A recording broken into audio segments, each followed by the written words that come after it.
इसलिए मैं आया। जरा थोड़ी सी शांति दे दो। भाई यहाँ शांति नहीं मिलती। तो भैया किस दुकान पर मिलेगी? किसी भी दुकान पर ये नहीं मिलेगी। यह कोई बिकती थोड़ी है। ठीक है भाई, मैं कहीं और जाता हूँ। दुकानदार के पास तो शांति की कोई व्यवस्था नहीं है। मैं सेठ जी के पास जाता हूँ।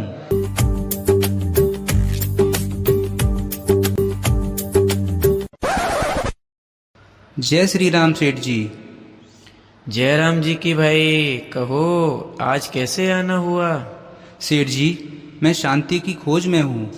मैंने सुना है कि आपके पास धन संपत्ति, कार, बंगला, अन्य सुख सुविधाओं को कोई भी कमी नहीं है।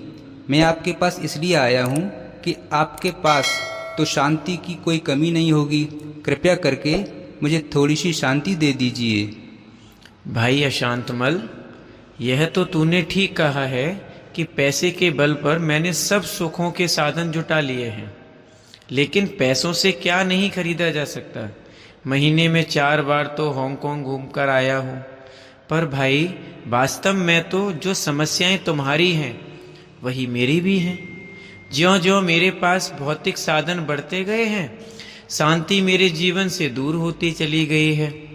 अब ना घर में शांति है, ना ही मन में। मैं तो स्वयं ही शांति की खोज में हूँ।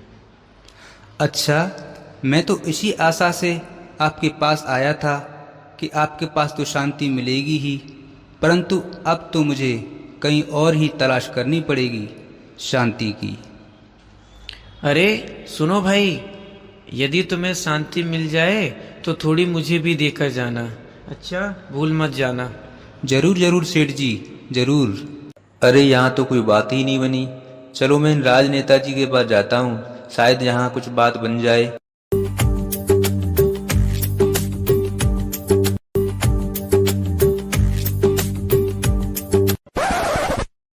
नेताजी राम राम। राम राम भाई, कहो सब कुशल मंगल तो है? नेताजी, और तो सब ठीक ठाक है, परंतु मन में शांति नहीं है। मैंने आपके चुनावी घोषणा पत्र में पढ़ा है कि यदि आप जीत गए तो जनता की सब समस्याएं, अन्याय, भ्रष्टाचार सब मिटा देंगे, उनकी ज़रूरतों को पूरा करेंगे। मेरी तो एक ही ज़रूरत है कि मुझे शांति चाहिए, बस शांति। अरे ये कमबख्त ऐसी चीज लेने आया है जो स्वयं मेरे पास ही नहीं है। मैं खुद ही अशांत हूँ। पिछले 3 दिन से तो मैं सोया भी नहीं हूँ। oh, no! और अब तो नींद की गोलियां भी बेअसर हो गई हैं।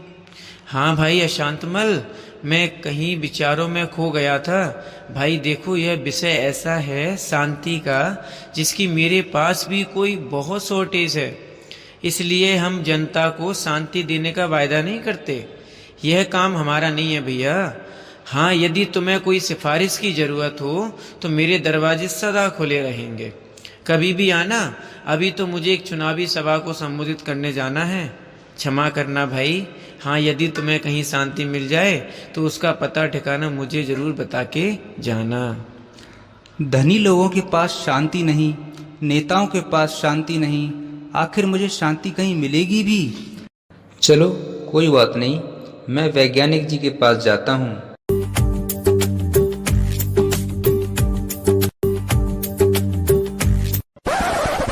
वैज्ञानिक जी नमस्ते। गुड मॉर्निंग भाई, हाउ आर यू? भाई अंग्रेजी तो मुझे आती नहीं है, मैं तो शांति की खोज में हूँ। आपने देश में अमन चैन बना रहे इसलिए बड़े एटम बम, हाइड्रोजन बम बनाए हैं। हर व्यक्ति सुख शांति से जीवन बिता सके, इसके लिए हर सुख सुविधा के साधन बनाए हैं। लेकिन ये सब साधन सुविधाएं मुझे शांति नहीं दे पा रही हैं। क्या आपने कोई ऐसा आविष्कार किया है जो मेरे मन को शांति मिल जाए? देखो भाई, हमारा लक्ष्य तो यही था कि हम साइंस के द्वारा नए नए आविष्कार करके जनता का जीवन सुखी, शांत और समृद्धि वाला बनाने का प्रयास करते हैं। पर अफसोस, ये साधन व्यक्ति को सच्चा सुख और सच्चे मन की शांति नहीं दे पाते। आज सब सुविधाएं होने के बावजूद भी मनुष्य का मन अशांत है, दुखी है, तन बीमार है। हमारे इस प्रयास में आखिर कहाँ कमी रह गई।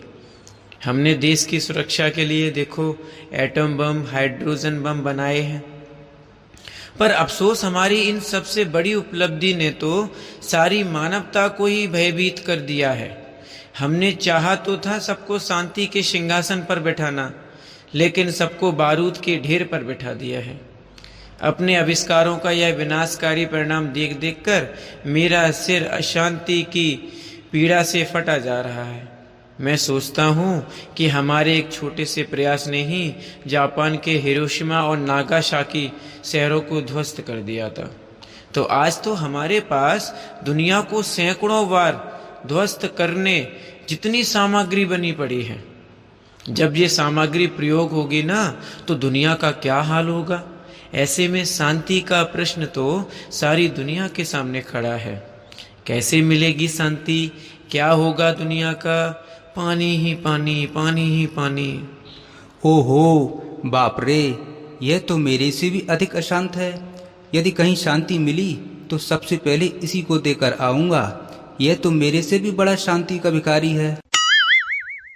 चलो कोई बात नहीं, अब मैं महात्मा जी के पास जाता हूँ, वही मेरी इस समस्या का समाधान करेंगे। महात्मा जी कोई मंत्र जाप कर रहे हैं।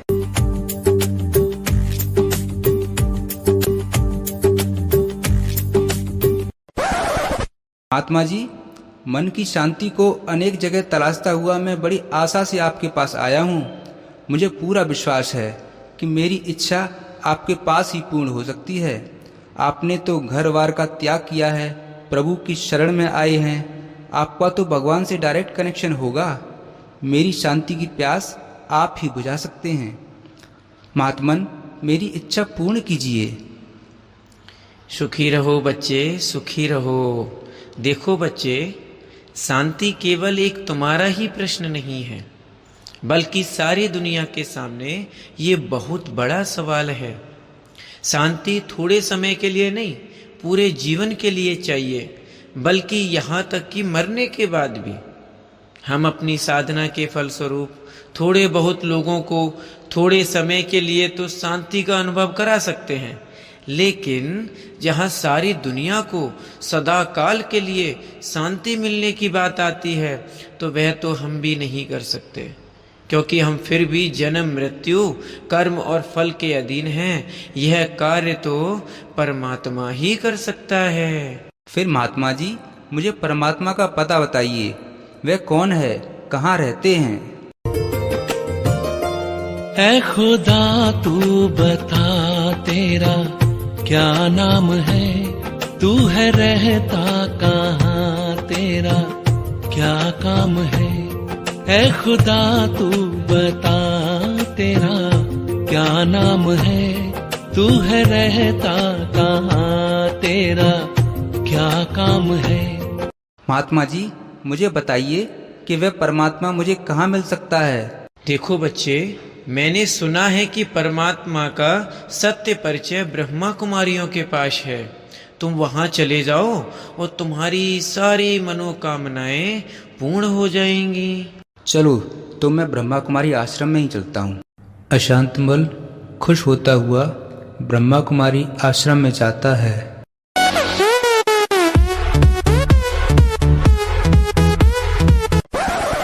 आहा, यहाँ तो बड़ी शांति का अनुभव हो रहा है। यहाँ तो दीवारों से भी शांति के वाइब्रेशन आ रहे हैं। नमस्ते बहन जी। ओम शांति भाई। कहो भाई, कैसे आना हुआ? भगवान के घर में आपका स्वागत है। बहन जी, मैं शांति की खोज में हूँ। शांति की प्राप्ति के लिए अनेक जगह भटकता रहा, फिर भी मुझे शांति कहीं नहीं मिली। जहाँ भी गया निराशा ही हाथ लगी। मैं आपके पास इसी विश्वास से आया हूँ कि यहाँ पर तो मेरी समस्या का समाधान अवश्य ही मिलेगा। क्या आप मुझे उस शांति की दाता का परिचय देंगी? हाँ भाई, अब आप ठीक स्थान पर पहुँच गए हो। वास्तव में सच्चा शांति दाता तो एक परम पिता परमात्मा शिव ही है, जो रूप में बिंदु और गुणों में सिंधु के समान है।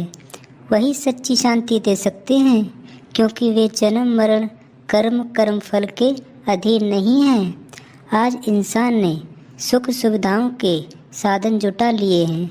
इनमें इंसान शांति की खोज कर रहा है, लेकिन शांति कोई भौतिक चीज़ नहीं है जिसे भौतिक साधनों में ढूंढा जाए। शांति तो हम सभी आत्माओं का स्वधर्म है।